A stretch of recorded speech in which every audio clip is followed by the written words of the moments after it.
हंस के सवार होके आजा मोरी मैया, बिनती हजार करतानी सुना है मैया शारदा भवानी। बिना के बजैया सातो सुर के रचैया, हंस के सवार होके आजा मोरी मैया, बिना के बजैया सातो सुर के रचैया, हंस के सवार होके आजा मोरी मैया, बिनती हजार करतानी सुना है मैया शारदा भवानी। बिनती हजार करतानी सुना है मैया शारदा भवानी। एक मिनट, जितने भी हमारे माता सरस्वती के भक्त हैं सभी आदमी अपना अपना हाथ ऊपर कर लेंगे पूरा पूरा और ताली के साथ कहना इस बार। इधर हमारे चाची लोग भी कि बिना के बजैया सातो सुर के रचैया, हंस के सवार होके आजा मोरी मैया, बिना के बजैया सातो सुर के रचैया, हंस के सवार होके आजा मोरी मैया। जहाँ क्या बात है, जय हो जियो, क्या बात है।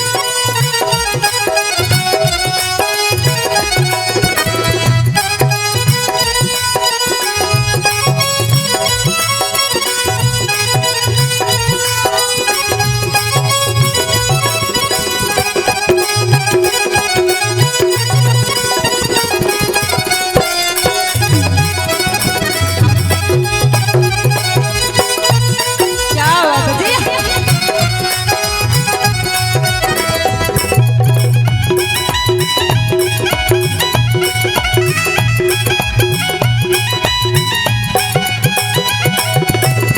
और कहना है जेकरा कमाई राउर कृपा हो जाला, गुणी और ज्ञानी बनी जग में उजाला। जय हो मैया।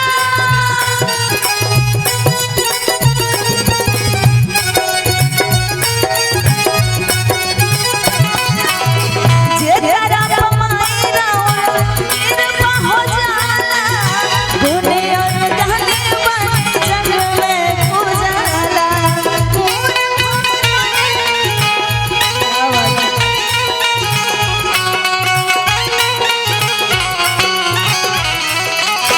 मूर्खों भी बन जाला ज्ञानी सुना है मैया शारदा भवानी। मूर्खों भी बन जाला ज्ञानी सुना है मैया शारदा भवानी।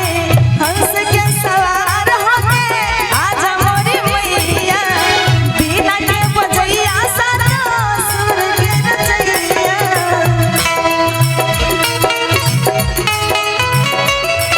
क्या बात है भैया। जय हो।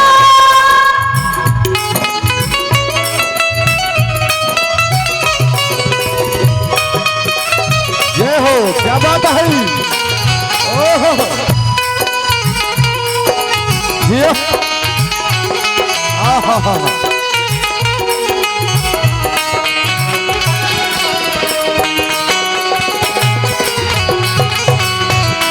जियो,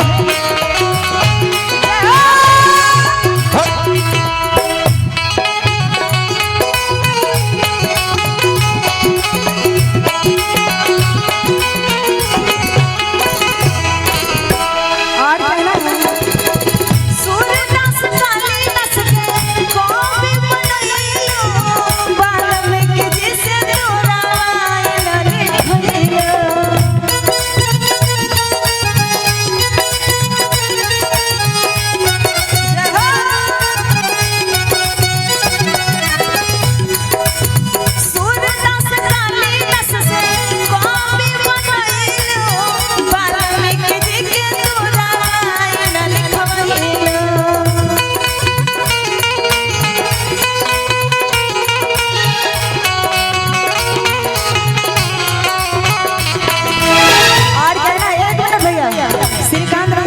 जरा धीरे धीरे चलना है और सभी आदमी अंतिम बार एक बार अपना अपना हाथ ऊपर पूरा पूरा कर लीजिए, अपना अपना हाथ ऊपर कर लीजिए और ताली के साथ कहना है। और आप लोग चाची भी, आप लोग को ठंडाना नहीं, अभी भर रात चलना है, अभी तो भक्ति ही चल रहा है। जब शक्ति चलेगा तब तो खड़ा करके डांस करवाएंगे। और कहना है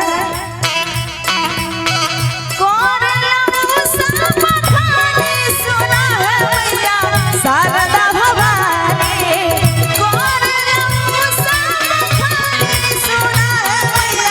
शारदा भवानी, हंस के सवार होके आजा मोर मैया, बीना के बजैया सातो सुर के रतैया, हंस के सवार होके आजा मोर मैया, हंस के सवार होके आजा मोर मैया, हंस के सवार होके आजा मोर मैया, हंस के सवार होके आजा मोर मैया।